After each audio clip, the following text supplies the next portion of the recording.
I never thought I'd be one of those people browsing the r/no-sleep subreddit at 2 a.m., but here I am, desperate and wide awake, my insatiable curiosity overpowering the palpable fear that clings to me like a damp blanket.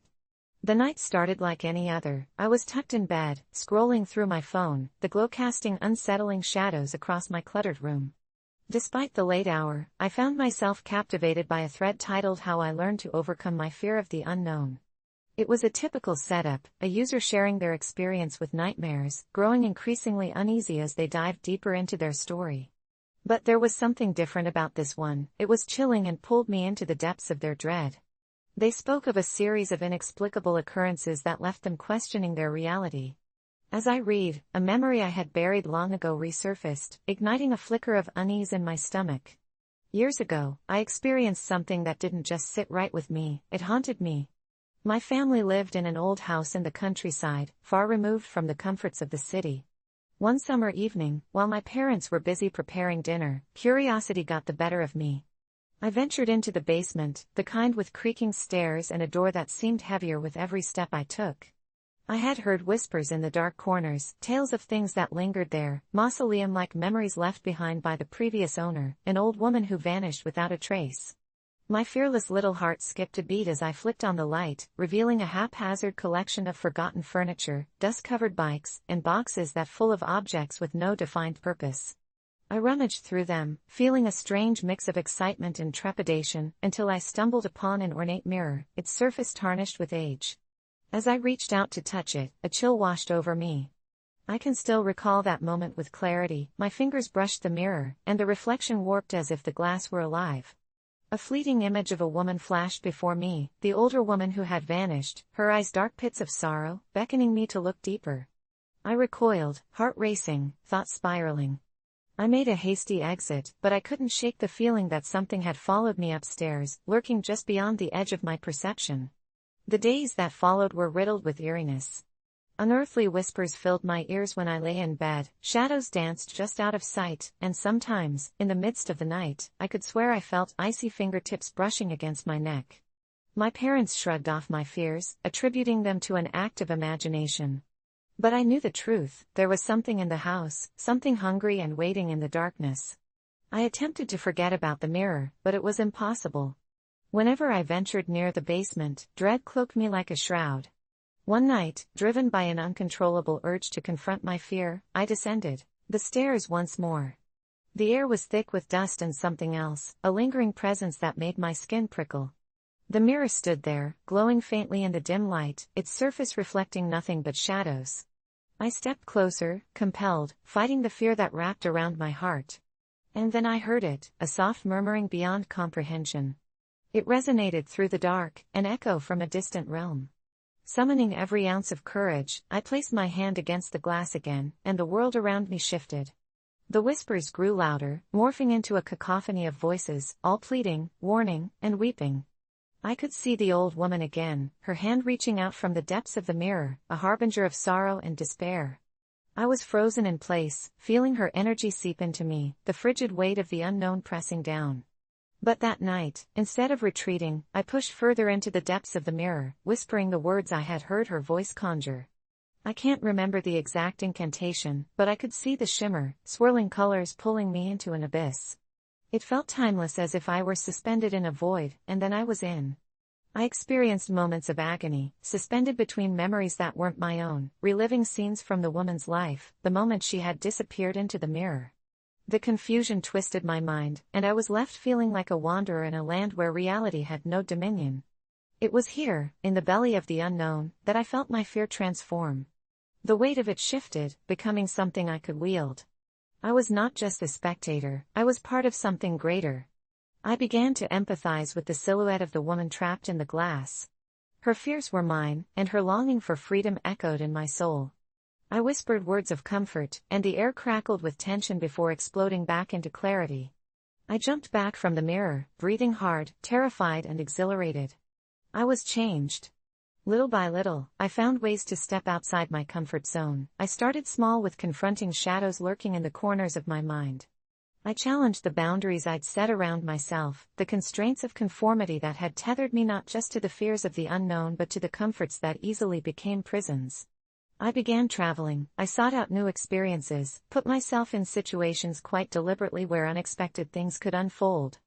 Each time I confronted a fear, whether standing on the edge of a towering cliff or diving into the ocean for the first time, I saw glimpses of the old woman. I carried her energy, her wisdom and agony with me, and slowly I transformed her pain into strength. It was hard to let go of that fear, but I embraced the unknown as a cosmic dance rather than a monster waiting to ensnare me. Over time, I learned that the fear of the unknown only gives it power, and when confronted with an open heart, it can lead to transcendent experiences. Finally, I feel like I've transformed into a version of myself that can truly forge ahead. Fear has become an ally guiding me rather than chaining me down. And so, here I am, sharing this story with you, hoping that if you're like me, struggling to reject the comforts of the known and fight the primal instincts that scream to retreat, you'll understand how to evolve that fear into survival, into exploration, and into strength. Embrace it, because in doing so, you may just discover something profoundly beautiful waiting in the dark. It was a regular Tuesday morning when the emergency alert blared from my phone, piercing the mundane silence of my kitchen and sending a surge of anxiety coursing through me. The message simply read, "Emergency alert, do not look at the sky," and despite the normalcy of the day, a disquieting chill washed over me, prompting me to instinctively switch on the news. The anchors, their faces pale and taut, recounted strange occurrences in various parts of the country. People had begun to vanish without a trace, horror stories spilling from eyewitness accounts describing how they had simply looked up, entranced by something shimmering in the clouds before disappearing as though they'd never existed. I hesitated, glancing out the window, the sky a dull gray typical of autumn, but the unnerving exaltation in the voices of the newscasters made my heart race, urging me to obey the grim advice. I tried to shake off the feeling, suppressing thoughts of what might lurk above, but the news continued. Reports unfolded like a horror movie script, people shrieking as they disappeared, entire families taken in an instant, leaving behind only the echoes of frantic cries. My phone buzzed again, a text from my neighbor. "Did you see the alert? Are you okay?" But the pit in my stomach expanded as I forced myself not to respond, afraid that if I engaged, I might unwittingly invite whatever malevolent force was in play. The air turned heavy with an impending dread as the hours dragged on, and every instinct told me to stay inside, yet I felt tethered by the reporter's frantic undertones, an invisible thread coaxing me toward that uncertain horizon. I turned off the TV, hoping to diffuse the cyclone of anxiety, but my mind raced. What if it was a mass panic, a ruse concocted by the media to induce hysteria? What if dismissing it only made me more vulnerable to whatever was poised above? With my curiosity piqued and a rebellious knot in my gut, I pulled aside the curtains. The sky was eerily still, swirling with shadows and unsettling shapes that seemed to shift with the cadence of my heartbeat, and my breath hitched as I fought the temptation to take a closer look. The lingering dread blended with an indescribable pull, and I recalled my friend Sam, a skeptic who scoffed at conspiracy theories, yet I remembered a conversation we'd had last week about the universe's secrets. He had suddenly grown serious, claiming there were forces out there we couldn't begin to comprehend, and the way he looked at me that night implored me to cultivate a chill of fear that anchored deep in my gut. "Just take a peek, it's probably nothing," I whispered to myself, the mantra silencing the restless warnings in my mind, the rebellious urge blossoming stronger until my hands trembled. I opened the window, cool air washing over me, and squinted up at the sky, where a purpling darkness seemed to swallow the edges of the clouds, shapes coiling and twisting. Suddenly I could hear it, a low hum vibrating through the atmosphere, a resonance almost musical that pulled at the core of my being as if the sky itself was beckoning me closer. I stepped back, a clawing terror gripping my chest as the realization flooded in. What if the news was true? What if looking was the threshold, the line between reality and something far worse? I fought the impulse, but the siren song from above wrapped tighter around my senses, strong as a tidal wave, until my knees buckled, and I stumbled back into the room. The walls felt too close, my heart racing as I deliberated whether to call Sam, but what good would that do? In that moment, the power flickered, and fear transformed into palpable panic as darkness enveloped the room. The news anchor's frantic voices haltingly filled the gloom, begging viewers to remain indoors. I needed to regain clarity, to feel anchored again in some sort of normalcy. After what felt like an eternity, the lights returned, illuminating the remnants of my chaos, hope creeping back in that perhaps, just perhaps, it was a joke gone too far. But then came the sound, a soft, tremulous knock that resonated like a distant echo, almost ethereal, And it was followed by a whisper carried on the wind, a voice like melted honey, "Let me in, you have to see." I pressed my back against the cool wall, dread washing over me in waves as I held my breath, my mind sparking with terror. What if it was Sam? What if he'd seen something, the inevitable collide of reality and something beyond comprehension? The knock came again, insistent and deliberate. It felt like the prelude to something monumental. "Please. I'm out here," came the voice again, closer now, enough clarity to recognize it wasn't Sam but some other creature entangled in this unspeakable dance with fate, a thing floating just at the fringe of my understanding. A sickness swelled in my stomach, and an instinctual survival kicked in, yet I couldn't escape the lure of that soft, hypnotic voice, compelling me toward an edge I wasn't sure I wanted to cross. I became a prisoner of my own dread, knowing I had to do something. This was the line, the moment it all might change, and I resolved to confront it. With a tremulous breath, I forced myself to the door, glancing out to the empty street that felt charged with malevolence. The world around me had muted, stifling any chance of connectivity. Outside, an unnatural stillness dominated, as if nature too was watching, waiting.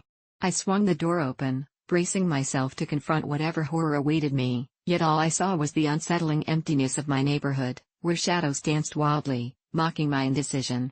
Panic surged and I slammed the door shut, catching the edges of fear squeezing my mind. What if staying put was the wrong choice? I reached for my phone, fingers poised to reach out, but stopped short, haunted by a nagging sense that a single message could rip open a chasm between worlds. The hum returned, thrumming low, a familiar melody slipping back over me, and I recognized the underpinning. Everything around me felt like an inescapable dream swirling into an abyss. With memories of vanished families and the hollow cries of those who were taken filling my head, the screen of my phone lit up. I had received a notification. With dread, I dared to glance. "Emergency alert, do not look at the sky." My blood turned cold as the weight of realization hit me. The warning hadn't been for those outside but for me, for everyone like me still trapped by an unending curiosity, an insatiable need to confront the infinite unknown. My fingers hovered over the screen as the world outside held its breath, my heart a drum, pounding so suspended in silence, and I knew, with chilling clarity, that whatever it was, whatever lay in front of me was taking its time, watching. I squeezed my eyes shut, ready to shut everything off, but deep down, I couldn't escape the whisper that lingered just above, in that damned horizon, "Let me in." And in that moment, as I felt the world twist, suspend, and teeter on the precipice, I realized, with a sinking horror, that sometimes it's not about what you see but what happens when you dare to look away. I never considered myself a nosy neighbor, but you know how it is when you live in a small town. Everyone notices everything, and news travels faster than the wind. It was a chilly Sunday evening when I first noticed something was off at 14 Maple Street, the Johnsons' house. The curtains were drawn tighter than usual, and I hadn't seen them out in days. Normally, they were a lively couple, out mowing their lawn or tending to their garden, but now, silence. So, naturally, I thought it would be a good deed to swing by with some homemade cookies as an excuse to check in on them, see if they needed anything. As I approached their front porch, a feeling of unease washed over me. The air was thick and still, the twinkling lights of the street lamps barely cutting through the darkened windows of their home. I knocked hesitantly on the weathered wooden door, and after a few moments, I heard some shuffling inside. I waited, the tension building in my stomach when I was greeted only by silence once again. It was as if the house itself was holding its breath. Finally, a shuffle came closer, and through the small glass window in the door, I saw a faint shadow moving. Almost instinctively, I took a step back, still feeling compelled to stand my ground. The door creaked open, revealing Mrs. Johnson, her face drawn and weary, eyes wide and almost frantic. "Oh, hello. I didn't expect anyone," she stammered, as if she hadn't seen the light of day in weeks. I extended the plate of cookies toward her, smiling. "I just thought I'd check in on you guys. I haven't seen you in a while." Her fingers curled around the plate, and for a moment, I thought I could see a glimmer of something. Relief? Gratitude? But then she caught herself, quickly shifting to a more guarded expression. "We've just been busy. Thank you for the cookies. Just maybe another time." It was weird. There was something in her tone, some underlying panic. "Is something wrong, Mrs. Johnson?" I asked, letting concern slip into my voice. She glanced nervously over her shoulder, her voice barely above a whisper. "You shouldn't be here. You need to leave. At that moment, a chill ran down my spine, not from the cold evening air, but from the urgency and fear that radiated from her. I didn't move, though. My instinct told me to press, to find out what was happening. What do you mean? Is Mr. Johnson okay? I pushed gently. Her eyes darted again, desperate, like a moth fluttering too close to a flame. He's not himself. Please. Just go. I opened my mouth to respond, but the door swung shut with a finality that left an echo in the emptiness around me. Confusion and worry clashed within me, but curiosity propelled my feet forward as I turned to leave. I couldn't shake the feeling that something was deeply wrong, not just with Mr. Johnson but with the whole situation. A night's sleep did little to dislodge the thoughts spinning in my head, so, against my better judgment, I decided to go back. The next day, I nearly jumped back as I approached the home again, spotting a figure in the backyard through an overgrown patch of hedges. It was Mr. Johnson, or at least what resembled him. He was hunched over, digging furiously in the ground, dirt flying everywhere like he was trying to uncover something buried. What struck me as particularly strange was how much he looked like he hadn't slept in days, hair disheveled, eyes sunken. I felt compelled to call out to him. Mr. Johnson. Are you okay? He immediately froze, turning in a jerky, unnatural movement. His gaze met mine, but it was vacant, almost hollow, like he wasn't quite present. What do you want? He rasped, and I nearly recoiled. I was just worried about you. Your wife said you weren't feeling well. Something flickered in his eyes, something almost sinister. She's lying, he hissed, and then he turned back to digging, as if I were a mere distraction. My heart raced, 1,000 warning bells going off in my mind.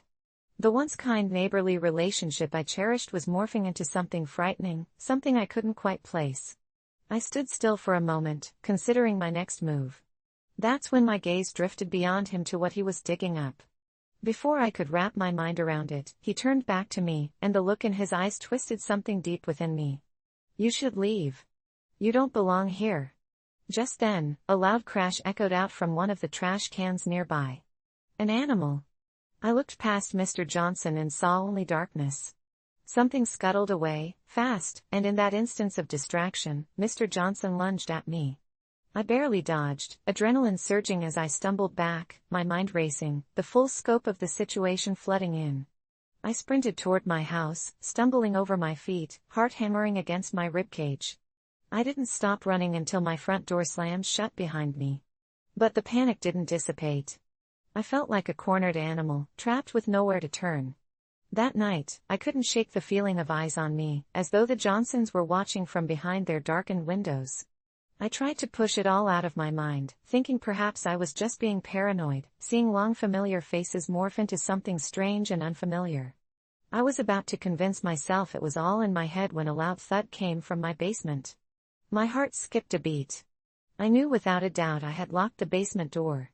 What was down there? Curiosity gnawed at me, but caution yanked at my instincts. I decided to call the cops.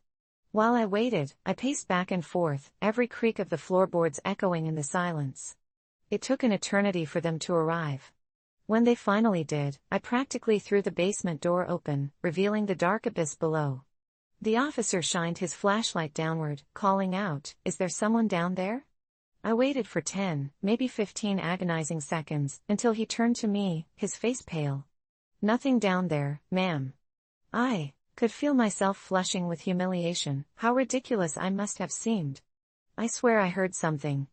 I stammered, but before I could finish, a low growl echoed from the shadows, freezing us in place. "You should have left it alone," hissed a voice that was unmistakably Mr. Johnson's. We both turned, but the officer stood rigid, his eyes fixated just past my shoulder. I spun around to see him. He was there, but he seemed strangely altered. His face contorted, the edges softening as his eyes began to glisten in the flashlight beam, shifting from a dull fear to sheer malice. "You need to go now," he said, his voice low and empty. The officer raised his weapon, but I could only stand there, frozen, heart racing. I had invited this darkness in when I tried to help. That thought echoed in my mind as I turned and fled back into the house. I grasped my phone, trying to call someone, anyone, but it was useless. The line was dead and the lights flickered ominously overhead. The shadows seemed to seep into the corners, coiling around me, and with a final scream, I heard myself shout, "What did I do to you?" A sibilant whisper rolled through the air, "You've been too curious, dear neighbor. You should have stayed away." I don't remember much after that. I just know I woke to light spilling through my curtains, hoping it was all a terrible dream, but when I reached for my phone, I found the screen shattered, the calls made showing no record. In a panic, I rushed to the window, only to see 14 Maple Street boarded up and dark. Was I going insane? What happened last night? I ran to their house, hoping for answers, only to see a for sale sign planted firmly in the front yard. That night, I spotted Mrs. Johnson, wild-eyed and twitchy, scurrying down the street, looking over her shoulder as if she were being hunted. I called out to her, but she just shook her head and kept moving, disappearing into the shadows. Days turned into weeks, and no sign of the Johnsons came out. As I passed by their house, I could swear someone was watching me from the windows. Every time night fell, the shadows stretched deep, swallowing the street whole. I realized I'd sealed my fate when I thought I could help. I still see that for sale sign when I take my walks, and I never feel alone.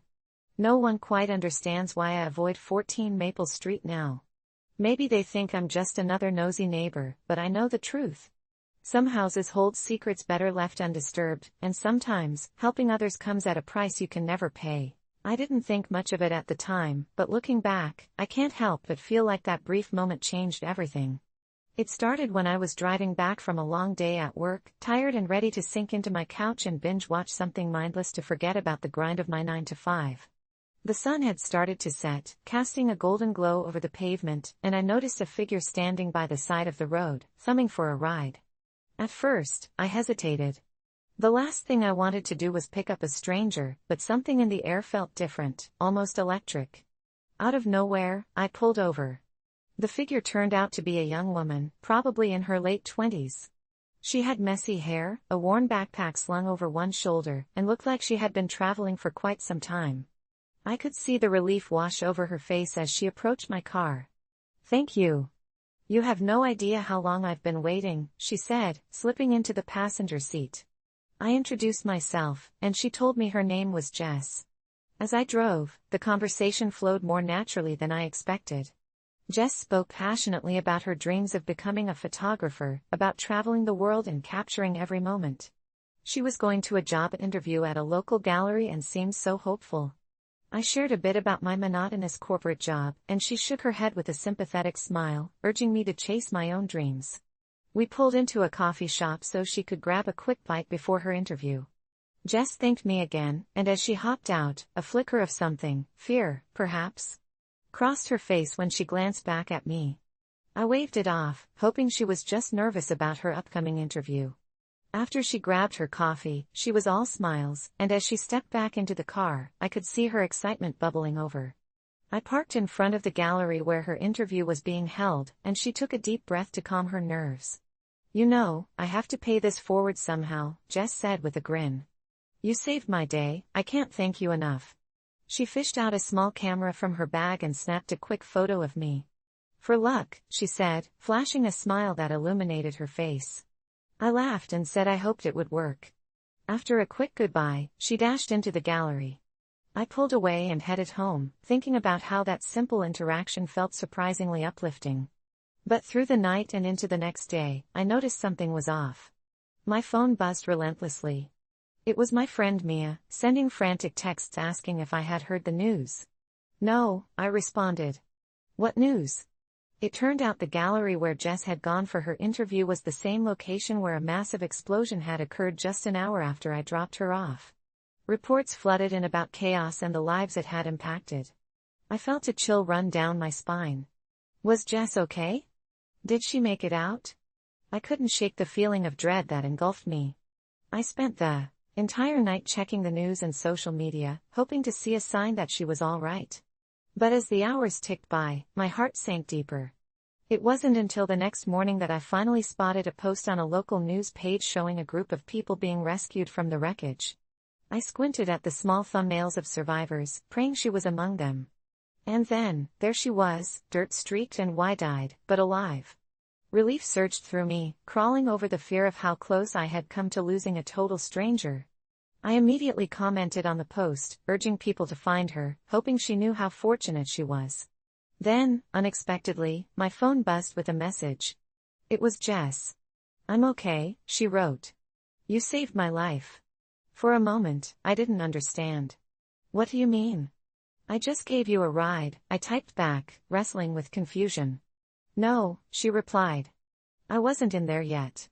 That ride, your kindness, it made me late." I was so caught up in our conversation and chasing my dreams that I completely forgot the time. If you hadn't stopped for me, I'd have been inside when it happened. I felt lightheaded, a whirlpool of emotions crashing over me. The universe had conspired to bring us together, and I, just a regular person, had unknowingly altered the course of someone's life. Jess and I stayed in touch over the next few weeks. She told me she dedicated a photo series to the day I almost lost my life. Each picture represented a moment from that day, the ride, the coffee, the smiles, and she insisted on including me in the series, calling me her guardian angel. We eventually met up for coffee one afternoon. She was bubbling with excitement, having secured an internship from the gallery that day, despite the chaos. It felt surreal, like I was watching a movie unfold in slow motion as she talked about how she would showcase her work in exhibitions around the country. Her perspective on life was contagious. For Jess, every second mattered now more than ever. We built a beautiful friendship forged in our brief encounter, and for reasons I can't fully articulate, I started reevaluating my own life. I too began dreaming again. I ventured into photography, partly inspired by her journey. Before I knew it, we were collaborating, capturing moments that would make an impact and ignite a spark in others. My mundane existence bloomed into excitement, filled with purpose that I thought was long lost under the weight of responsibilities. An unexpected twist of fate, a shared moment, had transformed not only Jess's life but mine as well. Yet, as empowering as it felt, I couldn't shake the thought of how different our paths would have been if I hadn't pulled over that day. I often wonder about the other lives we intersect with, how small decisions ripple out into something greater. The strangest part? Time won't stop its relentless march. Days turned into months, and slowly, Jess began to grow her brand, even getting noticed by some prestigious galleries. Meanwhile, my own photography was gaining traction, and soon enough, we were viewed as up-and-coming artists in our community. But on the day when we received our invitations to showcase our work on a bigger stage, I got a text from Jess that struck the deepest chord of gratitude and joy in me. "Remember that ride?" she texted. "It changed everything." And in those words, I saw both our lives intertwined forever, realizing that who we meet in life and how we treat them could make all the difference, even if it's just a car ride on a fading evening.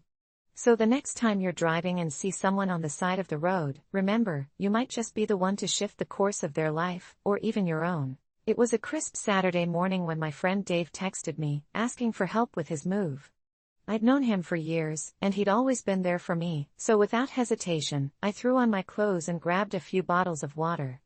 I thought it would be a typical moving day, lifting furniture, hauling boxes, and sharing jokes along the way. I arrived at his new place, a small, somewhat neglected house at the end of a long, winding road that seemed to go nowhere. The neighborhood was eerily quiet, the kind of quiet that makes the hair on the back of your neck stand up. As I stepped out of my car, I caught sight of Dave standing at the front door, a nervous grin plastered across his face. He told me that the moving truck had just pulled up and we needed to get started. We greeted each other with a slap on the back, and he led me to the back of the truck, where a mountain of cardboard boxes and furniture stood haphazardly stacked. We dug in right away, hauling box after box, feeling the collective weight of Dave's life in our arms. Somewhere in between the hustle, I noticed that one of the boxes was a bit different from the others.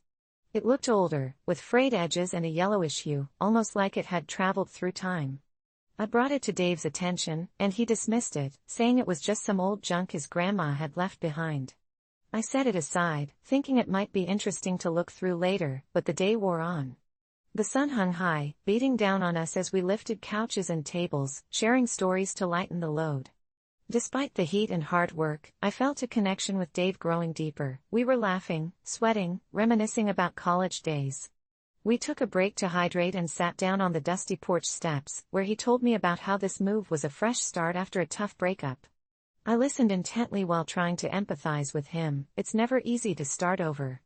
After what felt like an eternity, we finally brought in the last load, and the house was filled with Dave's belongings, ready for new memories to take shape. I felt a sense of accomplishment, but part of me couldn't shake the feeling that something was off. While the sun began to set, casting eerie shadows that danced across the walls, we finally decided to tackle that mysterious box. Curiosity fluttered in my gut as we pried it open, and I can't describe the chill that rushed down my spine when we revealed its contents, a collection of dusty, old photographs, all in sepia tones, along with a worn-out journal. The photos depicted a family, smiling faces, birthdays, holidays, until the tone of the images shifted. I felt my stomach churn when I spotted a picture of a woman whose eyes seemed to stare right into my soul, half smiling but with an unsettling emptiness. Dave looked over my shoulder, his brow furrowing deeper as he flipped through the pages of the journal. His voice trembled as he read some of the entries aloud. They spoke of strange occurrences, whispered secrets in the dead of night, and a family torn apart by hidden truths. "This is insane," he said, shaken. "I didn't know my grandma had this kind of history." I tried to laugh it off, suggesting we let the journal rest, but he was too engrossed, too invested in trying to understand what it all meant. We sat there on the floor, surrounded by his belongings, poring over the journal together, page by page, only to uncover more unsettling revelations, stories of shadows flickering at the edge of vision, inexplicable noises, and a recurring mention of a figure that arrived with the darkness, a kind of haunting presence that tormented his family for years. A chill ran through the room as he read. Suddenly, a loud crash echoed from the back of the house. We froze. Heart racing, I shot a glance at Dave, who looked just as bewildered. It could have been a raccoon, or maybe something had just fallen over. But deep down, I knew that we weren't alone in that house. "Go check it out," he said, his voice barely above a whisper. I reluctantly agreed. I stepped cautiously toward the back, my pulse thrumming in my ears as I pushed open the door leading to the dimly lit kitchen. I expected to find a fallen box, or possibly an animal skittering away, but what I found instead left me frozen in my tracks. The window was wide open, swaying on its hinges as the wind rushed in, and before me stood a dark figure. The shadowy shape wasn't solid, it had an almost vaporous quality, flickering like a candle's flame caught in a strong draft. My breath hitched, and before I could call out to Dave, the figure lunged toward me, filling the room with an icy gust that extinguished the worn-out bulb overhead. I stumbled back, the darkness closing in, and in that panic, I managed to yell Dave's name.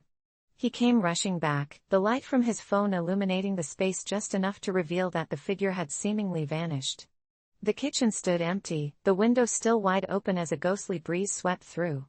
We exchanged frantic glances, our hearts pounding as the weight of the journal's words flooded my mind.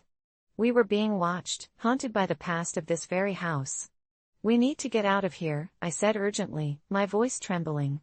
But before we could make a decision, we heard soft footsteps creeping through the hallway, echoing from the direction of the living room.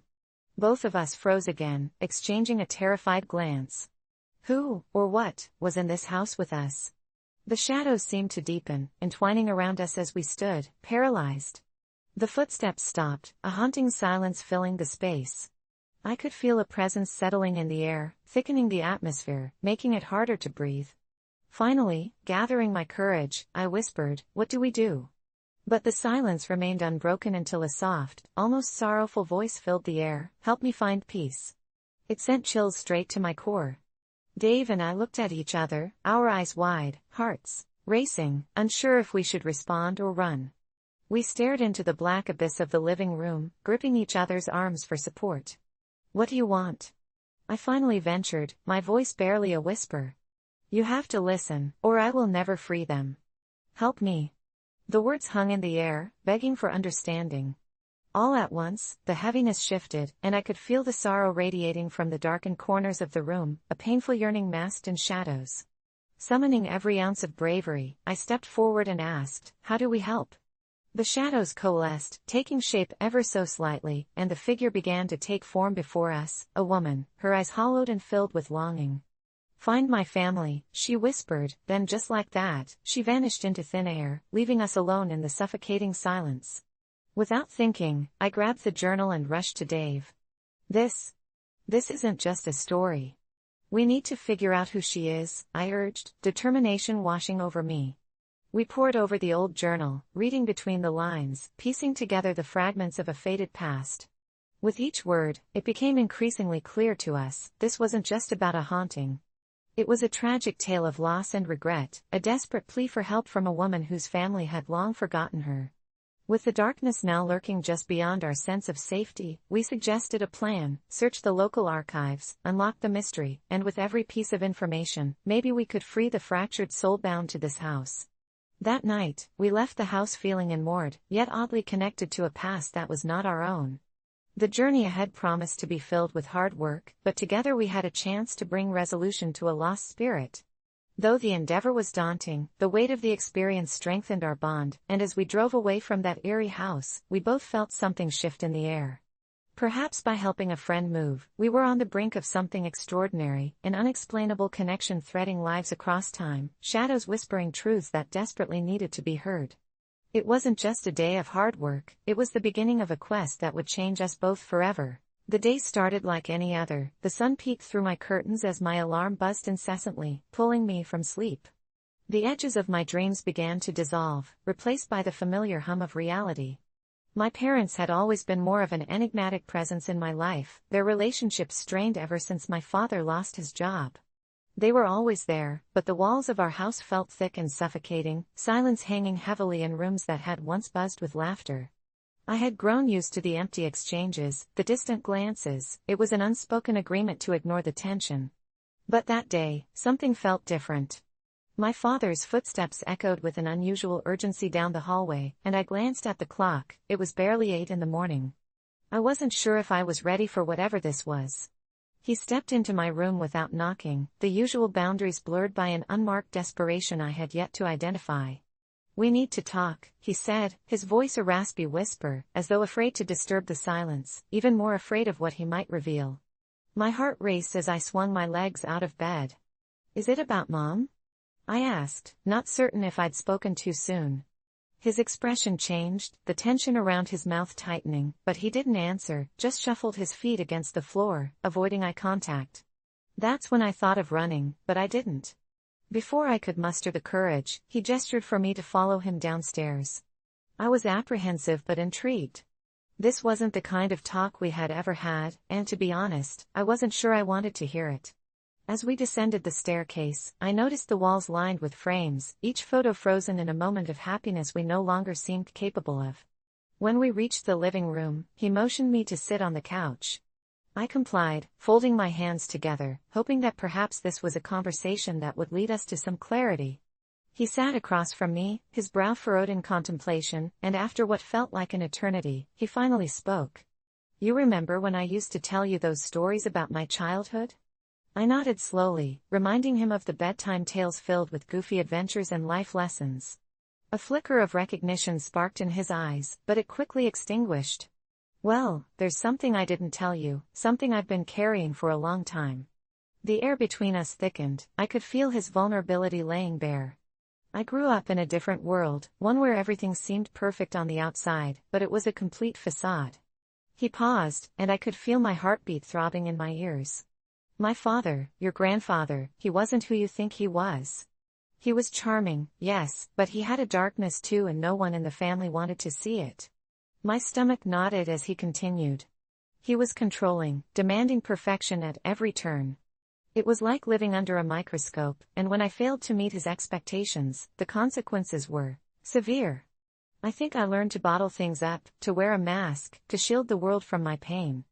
The air grew heavier with each confession, each revelation like a shard cutting deeper. I had never thought of my father as anything but solid, a pillar in our chaotic lives. But here he was, sharing pieces of himself I had never known existed. "I never wanted you to feel that pressure, that darkness," he continued, his voice trembling slightly. "But I was scared, and over the years, I let that fear push us apart. I see now how I've replicated that trauma with you, and it breaks my heart." I could hardly process everything, my mind spun with the realization that we were not so different after all. I had grown reluctant to share my own struggles for fear of burdening him even more, yet here he was, pouring his soul out as though I were a confidant, not just his child. "I wish I had been more honest, more open with you," he said, staring down at his hands as if he could unravel the knots of our lives by sheer will alone. I didn't want you to become a stranger to me, but I pushed you away. The silence that followed was loaded, charged with unspoken words and mutual understanding. After years of silence, I felt an overwhelming urge to reach out and connect, to bridge the chasm that had widened between us. Dad, it's okay, I finally said, my voice catching. I think we both needed to hear this. He looked up at me, eyes glistening. No, it's not okay. Not yet, he replied fiercely. But I want to change that. I want to be someone you can talk to and rely on, not just a distant figure in your life. We both sat in that heavy silence for what felt like a lifetime, exchanging glances that carried the weight of our shared truths. Can we start over? I asked hesitantly, feeling the gravity of the moment. I mean, can we be real with each other? A hint of a smile broke through as he nodded, his shoulders seeming to relax for the first time that morning. I would love nothing more, he replied, and, as I watched, the lines of worry etched across his face began to soften, revealing more of the man behind the mask. If you'll have me. I smiled back, feeling warmth spread through my chest, realizing that the unexpected heart-to-heart we had shared that day might not be the end, but a new beginning, a chance for healing, honesty, and connection in a home that had long since felt like a battleground. We didn't fix everything in that single conversation, of course. There would be more struggles ahead, secrets to unravel, feelings to process. But finally, it felt like we were on the same side, ready to confront our pasts together. We both left the room that morning with a deeper understanding of one another, and it was in that moment that I realized how powerful vulnerability could be, how necessity and fear had kept us apart, and that sometimes, the hardest conversations could pave the way for the most meaningful connections. Little did we know, though, that this was merely the beginning of confronting histories, yours and mine, that hadn't been untangled just yet. I believe we were ready. But what we didn't see coming was that some hidden family secrets were darker than shadows at twilight, and they were waiting just around the corner, ready to crash our newfound bond at a moment's notice. The forest near my house has a clearing that wasn't there last week, and I need to tell someone, even if it sounds insane, because I don't know how else to process what I saw. I took my usual evening walk on Tuesday, my escape from the tedium of my day-to-day life, a ritual I've cherished since I was a child, but about 5 minutes into the trail, something shifted in the air, a thick, oppressive stillness that made the hairs on the back of my neck stand on end. I brushed it off as my imagination, but the earth felt different beneath my boots. Halfway through, I stumbled upon it, a wide, perfectly circular clearing in the middle of the trees, unnatural and stark against the wild chaos of the surrounding woods. The grass was unnaturally vibrant, as if it had recently been touched for the first time by sunlight, but what caught my attention was the centerpiece. Towering in the middle was a massive ancient oak, its gnarled branches stretching up to the heavens, yet there was something deeply unsettling about it, a blackness almost immune to the sunlight, as if the shadows wept around its base. I took a hesitant step into the clearing, captivated but cautious, drawn by a whispering sensation, like the forest itself was beckoning me closer, when I noticed something glinting in the sun, an object partially buried beneath the grass, blinking defiantly under the sheen of green. I knelt down to uncover it, my fingers brushing away the dirt to reveal a tarnished locket, intricately designed but clearly old. It swayed heavy with secrets. My heart raced as I opened it, the tiny latch snapping loudly in the eerie silence, revealing a faded picture of what looked like a little girl with wide eyes, her expression a mixture of joy and something I couldn't quite place, but it sent a shiver down my spine. Glen was her name, etched in delicate script beside her image, a name I had never heard before, and the moment I read it, I felt a surge of warmth run through me, a strange bond that I couldn't explain. But as I looked up, I saw something move at the edge of the trees, a dark silhouette peeking through the branches, causing my breath to hitch. Instincts kicking in, I slammed the locket shut and scrambled to my feet, adrenaline washing over me like ice water.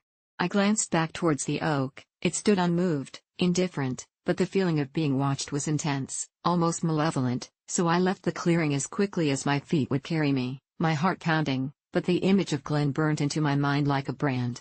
I spent the next day trying to rationalize what happened, convincing myself I'd tripped on a root and imagined the clearing, telling myself not to be stupid, but I can still feel the weight of that locket in my pocket, and each time I closed my eyes, Glen's face would flash before me, drawing me closer, and I felt the pull of the clearing, an insistent whisper that demanded I return.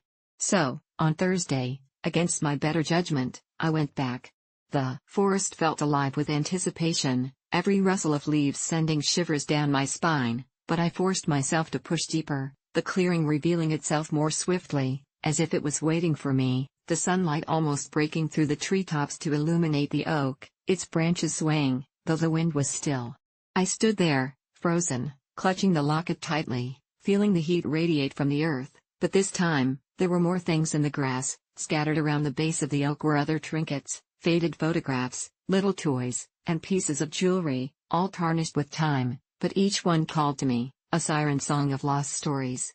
It was as if the clearing was a graveyard for memories, each item a life intertwined with glance, and I felt an indescribable urge to dig deeper, to find answers, because something was urging me to do so, and just when I was about to reach down for a particularly charming porcelain doll, I heard it, a giggle, high-pitched and innocent, echoing from somewhere close, and I instinctively turned, adrenaline flooding me again. There she was, a flicker of movement against the trees, a girl, no more than 8, just like Glenn in the photograph, her hair shining golden in the light, but her eyes, God, her eyes, were such a deep gray they seemed to swirl like storm clouds, dark and foreboding, and she smiled at me, but there was something off about that smile, it didn't reach her eyes. "Why are you here?" she asked, her voice sweet yet chilling, as if she were tasting each word, and I stuttered, unsure of how to respond, and instead of panic, I felt this overwhelming wave of calm wash over me, as if the forest had submerged me in bliss. "Do you want to play?" she continued, stepping closer with an unnerving grace, the shadows deepening around her, and I hesitated, caught in the web of enchantment woven by her stare, but fear tinged my senses. I barely shook my head, whispering that I didn't want to play, but she merely giggled, each sound like a gnarled twig snapping underfoot. I turned to run, to flee back the way I came, but the forest twisted around me, the path obscured by shadows that danced capriciously, my feet unable to find the familiar trail as the clearing grew darker. It was as if the trees themselves conspired to keep me contained, shrouded in this place of memories. The girl was suddenly behind me, her presence chilling, and each step I took was echoed by her laughter, a taunting reminder of the choices that tethered me here, what I had unearthed and what I had longed to escape.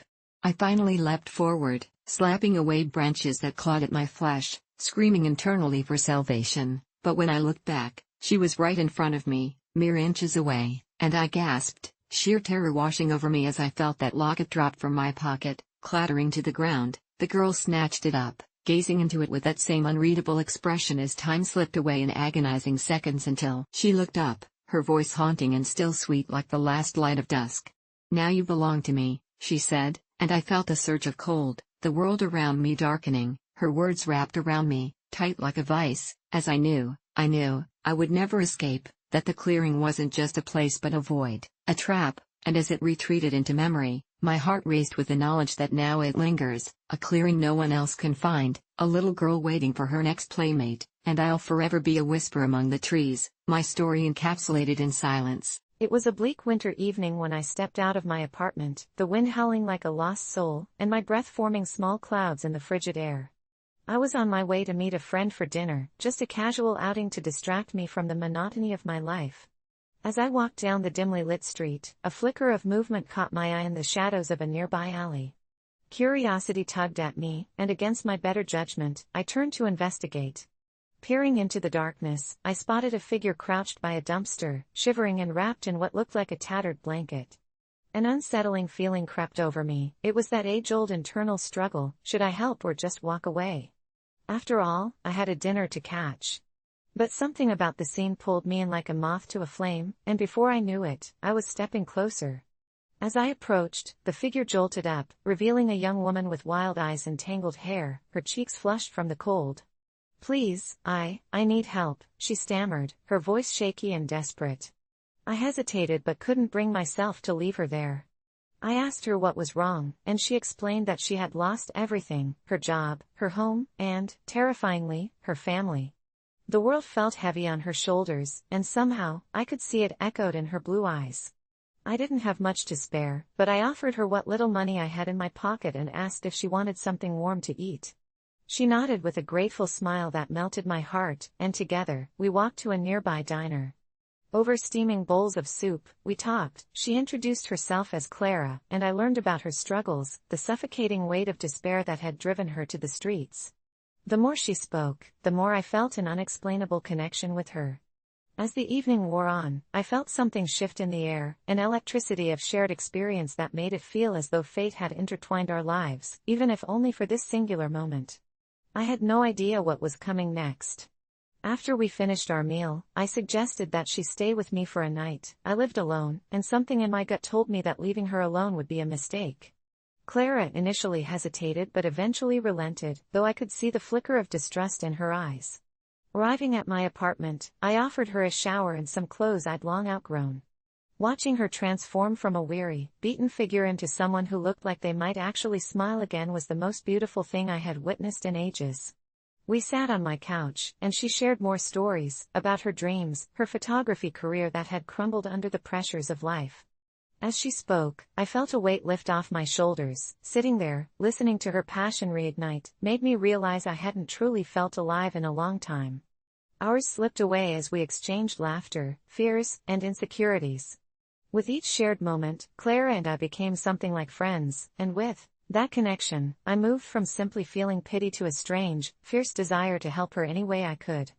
I know it was irrational. After all, I had barely known her for a few hours. My instincts strongly warned against getting too close, that there was danger mingling with benevolence in this new situation. But my heart whispered otherwise. When we finally settled in and the adrenaline started to fade, I suggested the idea of a photography exhibition to Clara. Inspired by her stories, I thought it would be an incredible way for her to share her experiences and struggles. She lit up at the thought, her creative spirit reigniting before my very eyes. Just as we began planning the logistics, the laughter faded, replaced by a heavy silence as we both felt the gravity of our lives.